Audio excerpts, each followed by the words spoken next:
Pessoal, vamos falar sobre a pesquisa da Datafolha. Saiu mais tranquilizante para a galera do PT, hein? Olha só, o Lula tem 18 pontos de vantagem em relação ao Bolsonaro. É isso daí. Vamos entender o que está acontecendo com essa história. Essa notícia foi sugerida por Brutus, Francês e várias outras pessoas. Obrigado aí ao pessoal que sugeriu a notícia. Obrigado a você que está assistindo o nosso vídeo. Se você gosta do nosso conteúdo, por favor, deixe o seu like e se inscreva aqui no canal, né? Pois é, pessoal, com as últimas notícias, o pessoal da militância esquerdista já estava meio preocupado, né? Um monte de pesquisa mostrando Bolsonaro chegando perto. Aí veio a tranquilidade da galera, o Datafolha fez uma pesquisa. Vocês sabem como é que é, né? O pessoal do PT, lá, os petistas, pegam o Datafolha, eles compram o Datafolha, e aí bota debaixo do travesseiro assim, dorme, sonha com a pesquisa do Datafolha. Ai, meu Deus, o meu Lulinha já está eleito, olha que coisa, ele tem 526 mil pontos de vantagem sobre Bolsonaro. Que coisa, meu amigo, eu atirei o sono de um petista hoje, fui lá na banca para comprar esse troço só para falar com vocês. Tirei o sono de um petista hoje, olha que prejuízo. Enfim, a história é essa, né? Deu diferença de 12 pontos. Até no Datafolha caiu a diferença. É importante notar, a diferença era de 21 pontos na última pesquisa. Caiu para 18 aqui, com alguns resultados muito bons, com Bolsonaro melhorando a participação dele na baixa renda e entre as mulheres. O que é uma coisa positiva no final das contas, porque aquilo que eu falo para vocês, está na cara que essa pesquisa tem viés. Claramente está errada a pesquisa do Datafolha. Os outros institutos de pesquisa, eu imagino que à medida que vai chegando a eleição, eles vão convergindo para um cenário mais real com Bolsonaro à frente do Lula, que é o que todo mundo sabe que está acontecendo. Mas o Datafolha não tem expectativa. O pessoal lá está trabalhando com vontade mesmo para tentar eleger o Lula.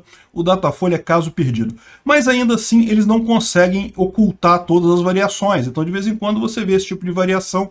O Bolsonaro ganhou espaço entre as mulheres, ganhou espaço entre os mais pobres, o que é uma coisa positiva. Ainda foi uma variação mínima. Cair de 21 pontos de diferença para 18 pontos não é grandes coisas, a gente tem visto isso em várias outras pesquisas e coisa e tal, mas já mostra que nem o Datafolha, nem o travesseiro de petista, ai meu Datafolha querido, ai o Lula vai se eleger, eu vou sonhar com o Lula eleito esse ano, ai que bom. Nem o Datafolha consegue mais disfarçar a coisa, né? Enfim, e curiosamente, num golpe de azar enorme para os petistas, saiu essa pesquisa no mesmo dia que saiu a pesquisa da Modal Mais Futura, em que Lula e Bolsonaro aparecem em empate técnico. Ou seja, olha só, apareceu o Lula com 39,6 e o Bolsonaro com 37,5. Praticamente a mesma coisa. E digo mais, isso antes ainda de começarem a pagar o novo Bolsa Família, porque veja, isso é a grande jogada. É verdade, a questão. Duas coisas. Antes de começar a deflação e antes de começarem a pagar o novo Bolsa Família. Porque, veja, é lógico que o pessoal que abastece carro já sentiu a vantagem da gasolina mais barata, né? Então muita gente já mudou, já é. Eu não acredito que seja só essa diferençazinha de 3 pontos aqui do Datafolha a favor do Bolsonaro, não. Muito mais gente mudou nessa história aí. E agora, ainda vai mudar muito mais quando entrar o Auxílio Brasil, que começa a ser pago no dia 9 de agosto, aí vai ser pago aos poucos, então não é tudo ao mesmo tempo, então ainda vai levar um tempo ainda para isso ganhar corpo, mas dia 9 de agosto deve começar o pagamento do novo Auxílio Brasil, e também a gente vai ter, em meados de agosto, a liberação dos números de inflação de julho, que vão indicar deflação, diminuição dos preços. À medida que o tempo for passando, isso também não é imediato, mas até o pessoal mais pobre vai começar a ver preços menores no supermercado. Por quê? Porque diminuiu a gasolina, diminuiu os combustíveis, isso tende a diminuir o preço de toda a economia, né? Então, as boas notícias para Bolsonaro ainda estão pela frente. Já tem uma boa notícia, que foi a redução do ICMS, mas as melhores notícias ainda estão pela frente, ainda vão surgir ainda, né? Sem contar que agora em agosto começa de fato a campanha, né? A campanha começa a estar liberada, ela libera a partir do dia 15 de agosto, qualquer tipo de campanha, e a partir do dia 26 de agosto começa um horário na televisão, horário eleitoral na televisão, né? E isso sim faz muita diferença. Você pode achar que não, você provavelmente, como eu, já assiste muito pouca televisão, e no horário eleitoral não vou assistir nada, vou acabar vendo na internet, o que me interessar eu vejo na internet depois, mas a verdade é que ainda tem uma grande quantidade de pessoas no Brasil que ainda vê televisão, ainda vai assistir aquilo, Então, não tenha dúvida, sim, há influência ali. E vai ser justamente quando começar a campanha que o pessoal vai começar a lembrar de quem foi Lula, exatamente o que o Lula fez na presidência, as besteiras que ele fez, a ladroagem que foi, a quantidade de quadrilhas e roubos e corrupção que teve durante a presidência do PT, né? O PT vai tentar falar, não, mas teve o mensalão do PT, mas hoje tem um orçamento secreto. O orçamento secreto que Bolsonaro vetou e foi desvetado com o voto, sabe de quem? Do PT. O PT que votou a favor do orçamento secreto na Câmara. Tá lá, pode procurar os votos lá, tá tudo lá direitinho. O PT votou a favor do orçamento secreto. Bolsonaro vetou o orçamento secreto. Se tem alguém querendo roubar dinheiro via orçamento secreto, é o PT de novo, né? Então, ou seja, essa história toda, isso ainda vai vir pela frente. E olha, antes disso tudo, que ainda tem de novidade, já tem pesquisa mostrando o Bolsonaro em empate técnico, né? Aquilo que eu falo para vocês, eu não acredito nem nessa pesquisa aqui. Eu acho que isso daqui, Bolsonaro está bem na frente do Lula no final das contas. Mas já começam a convergir as pesquisas para o valor correto, que é Bolsonaro bem na frente de Lula. E tudo leva a crer que vai ser esse o caminho que a maior parte dos institutos de pesquisa vai caminhar. O Datafolha é caso perdido, mas a maior parte dos institutos de pesquisa vai caminhar para números mais corretos, né? E aí, é lógico, o pessoal do UOL, né, que é do Grupo Folha, né, fez um artigo aqui, não, mas por que o Lula leva vantagem nas pesquisas presenciais e coisa e tal? E eu vou dizer para você por que o Lula leva vantagem nas pesquisas presenciais. Porque o entrevistador escolhe. É isso que acontece. O pesquisador, quando faz entrevista pelo telefone, ele tem que ligar para números aleatórios e daí ele não sabe quem é a pessoa que está do lado de lá. Pode pegar bolsonarista, pode pegar lulista. No coisa presencial, a pessoa que está entrevistando, ela sabe, já tem aquela pinta de lulista lá, o cara com cabelão, cheio de tatuagem, não sei o que lá. É lulista essa porra. Já vai entrevistar o cara lá, já tem o bias na escolha do público, né? Então, é claro que é isso. É evidente que é o fato de que o Lula vai ganhar no Datafolha, vai. A equipe do Datafolha lá, a equipe da Folha de São Paulo, o Lula vai ganhar com 98% de aprovação. Mas no resto da sociedade, que é onde interessa, não vai, né? Então é muito curiosa o pessoal tentando fazer aqui, de explicar por que as pesquisas presenciais da Folha dão um valor mais alto, uma distância maior para Lula, enquanto as outras pesquisas todas dão uma distância bem menor, né? E aí o cara fala assim, não, que é porque a pesquisa por telefone é elitista. Como elitista? Não, houve uma época no Brasil que era isso mesmo, que no Brasil só tinha telefone, só rico tinha telefone, porque uma linha de telefone custava uma fortuna. Hoje em dia, todo mundo tem telefone, não tem uma pessoa que não tenha telefone nesse mundo. Então, não é isso, certamente não é isso que faz essa diferença nas pesquisas. Aí eles falam aqui, não, mas tem pessoas que não atendem o telefone, então isso acaba dando uma mudança nos números e coisa e tal. Na rua a pessoa sempre atende. Não, eu não atendo pesquisa na rua, não. Deus me livre de ficar perdendo meu tempo respondendo questionário. Arruma outro. E na verdade, o que o pessoal fala aqui é exatamente isso. É engraçado assim, né? Eles falam assim, não, porque a pesquisa por telefone ela tem bias, porque o trabalhador, o pessoal mais pobre, trabalha, não pode ficar com o telefone o tempo todo. Aí ele não atende o telefone e aí acaba dando essa diferença. Só que isso é uma idiotice, por quê? Porque a pesquisa que é feita pelo telefone, ela é feita com a segmentação do público. Então o pesquisador ele tem que achar, não sei, um número X de pessoas que ganham entre 0 e 2 salários mínimos para fazer a pesquisa. Então, mesmo supondo que vai ter muito trabalhador que não vai poder atender o telefone diretamente, ele vai ter que fazer mais ligações para conseguir completar o número. Ele tem que conseguir ligações, tem que conseguir pessoas mais pobres para preencher a cota lá da pesquisa dele. Então isso é irrelevante. Aí é engraçado que eles esquecem desse aspecto, né? Eles falam, não, que a pesquisa da Modal Mais, ela está errada porque é feita por telefone, não sei o que lá. O Datafolha não, o Datafolha não tem problema. Aí perguntaram aqui mais para frente, né? Mas também o entrevistador, ele fica na rua, ele não vai pegar o pessoal que anda de carro, o pessoal que está em alguns determinados lugares e coisa e tal. Aí o pessoal do Datafolha lembra disso, não, mas tem a estratificação, a gente faz a conta direitinho, a gente tem que entrevistar tantas pessoas que ganham entre tanto e não sei o que lá, então a gente acaba tendo que entrevistar essas pessoas também, então no final das contas tudo fecha, não tem como errar. Agora repara como é que eles puxam a sardinha pro lado deles. A Modal Mais por telefone faz a exata mesma estratificação, busca do mesmo jeito esse tipo de coisa. Como é que podem dar tantas diferenças essas pesquisas? Só existe uma forma de justificar essa diferença, que é justamente a tendência do pesquisador. É o caso na Folha, que o pessoal busca ativamente pessoas anti-Bolsonaro.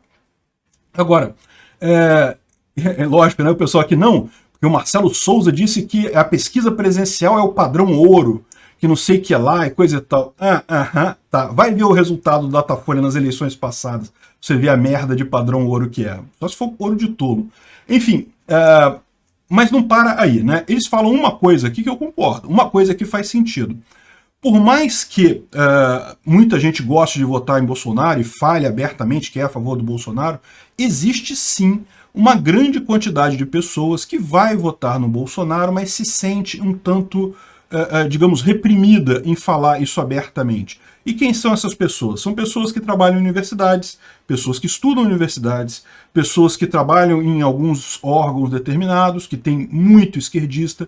Então a pessoa se sente intimidada em falar esse tipo de coisa. E embora a entrevista seja totalmente anônima, o nome não vai sair e coisa e tal, mas meu amigo sabe como é que é, quem tem medo, então no final das contas a pessoa fica ali ressentida e acaba não falando na presencial essa entrevista. Por telefone, como é uma coisa mais à distância, como a pessoa não vê o entrevistador, não se sente intimidado por isso e acaba falando a verdade, acaba falando o que realmente vai votar. E isso daria a vantagem para Bolsonaro. Essa alternativa, eu não descarto. Essa alternativa me parece que existe um fator mesmo de voto de que, como a mídia, né, ela bate muito no Bolsonaro, e como existe uma pressão enorme da esquerda para crucificar qualquer pessoa que se diga a favor de Bolsonaro. Pode olhar os casos de cancelamento que teve recentemente aí de personalidade, só porque a pessoa falou que votava no Bolsonaro. Pô, mas o que tem? Acho que é Pedro Musi, né? Paulo Musi, eu não conheço o cara, lamento. Mas o cara foi cancelado por falar que votava em Bolsonaro. E aí, o que tem de mais isso, né? Mas aí que tá, essa pressão da esquerda de cancelamento, isso faz com que muita gente prefira não dizer publicamente que vai votar em Bolsonaro. Mas adivinha, quando chegar lá na hora, quando chegar lá na urna, amigo, vai ser 22 mesmo, não vai ter jeito.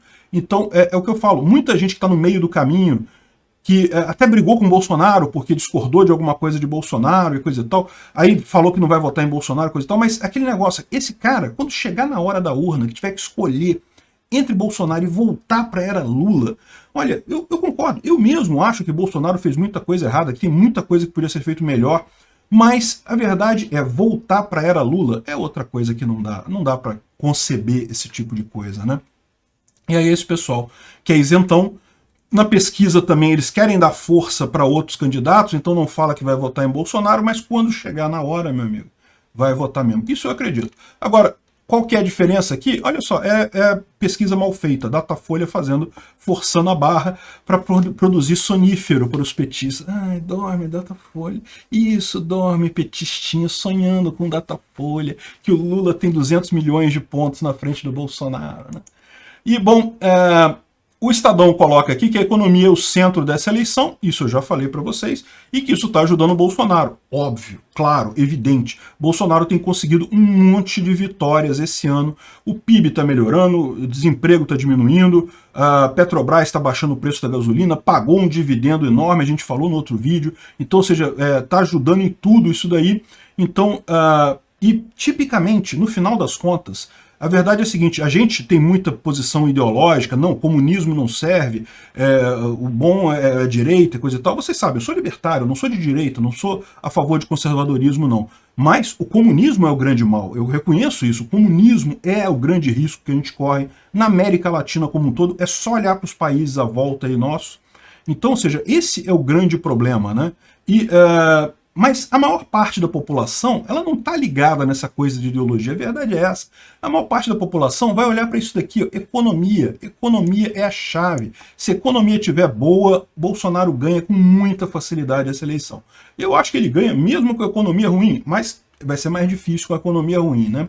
Então o Estadão está falando o óbvio aqui, que a economia está ajudando o Bolsonaro. E eles são claros em apontar aquilo que eu falei também sobre essa pesquisa da Datafolha e dessas outras pesquisas também, da Modal Mais e coisa e tal, que olha só, o grosso do apoio a Bolsonaro ainda vai aumentar. Essas medidas todas da PEC das bondades ainda farão efeito, não fizeram ainda, né? Enfim, a pesquisa do Bolsonaro minimizou a Datafolha, mas olha só, duas coisas aqui. Uma eu discordo, a outra eu concordo. campanha do Bolsonaro minimizou a Datafolha. Não minimiza a Datafolha, isso é importante para os petistas. Deixa os petistas sonhar, cara. Deixa eles deitar lá em berço esplêndido, sonhando com Datafolha. Pô, tem que fazer valer esse jornal, galera. Tem que usar muitas vezes para fazer meme, porque, pô, né? Tem que fazer valer o preço dele. R$5 essa porra. Nem sabia que vendia isso ainda. Enfim, Bolsonaro minimizar o Datafolha não deve minimizar. É importante para manter o pessoal do petismo mais tranquilo. Deixa eles tranquilos. Vai ganhar, vai isso. Dorme lá, petista. Acredita mesmo no Datafolha, vai lá. E a outra coisa que... Então, eu não concordo em minimizar o Datafolha, mas eu concordo em que aquela reunião com os embaixadores gerou desgaste. Bolsonaro não deve investir nisso daí, é uma coisa ruim. Que bom que a equipe dele percebeu isso e deve estar conversando com o Bolsonaro para evitar esse tipo de coisa. Ataque à urna é uma coisa que prejudica o candidato. Olha o que aconteceu com os republicanos lá, com os senadores da Geórgia lá nos Estados Unidos. Já contei essa história em outros vídeos, vou contar de novo porque é importante. Trump falou em fraude americana, não conseguiu provar fraude em nada, porque é impossível provar fraude em eleição. Por quê? Porque o voto é sigiloso, você não tem meios de provar fraude. Qualquer um que diga para você, não, mas tem provas da fraude, está mentindo, não tem provas da fraude. A única maneira de você provar fraude seria se você tivesse um depoimento de alguém interno, de alguém falando que, olha só, é mesmo, peguei isso daqui, botei os números aqui, mas você não vai ter isso. Então, insistir nesse tipo de coisa é errado, não vai dar certo. E ao contrário, você mina a confiança do seu eleitor na eleição. E aí o que aconteceu lá nos Estados Unidos? A eleição para presidente foi em novembro, lá nos Estados Unidos, o Trump perdeu, insistiu nessa questão de fraude, e eu já falei, eu concordo que teve problema na eleição lá, mas o problema da eleição lá foram os votos sem assinatura, computados à distância, isso que bagunçou a eleição lá, não teve fraude, aquele negócio de contagem dobrada, aquela coisa, tudo besteira, não tinha isso. Na eleição de novembro, o Trump ganhou, os senadores republicanos ganharam a eleição de 5 de novembro, só que era o primeiro turno. Aí lá na Geórgia tem esse segundo turno, que aconteceu em 5 de janeiro, e aí os republicanos perderam. Por quê? Porque os eleitores republicanos ficaram, por que eu vou fazer votando nessa coisa? Se está tudo queimado aí, está tudo fraudado. Os democratas vão ganhar mesmo, já está tudo fraudado, eu nem vou votar. É o que acontece. Você tira o apoio, o incentivo das pessoas irem votar, né? É lógico, eu sei que o pessoal que é mais engajado, que é mais legado, não vai deixar de votar de jeito nenhum. Vai votar de qualquer forma. Mas lembra, tem pessoas que são menos engajadas que você, que até votariam no Bolsonaro, mas aí elas começam a pensar, mas já está tudo arranjado, mesmo já me falaram que já programaram tudo nas urnas para o Lula ganhar, então eu não vou nem votar, vou perder meu tempo para quê?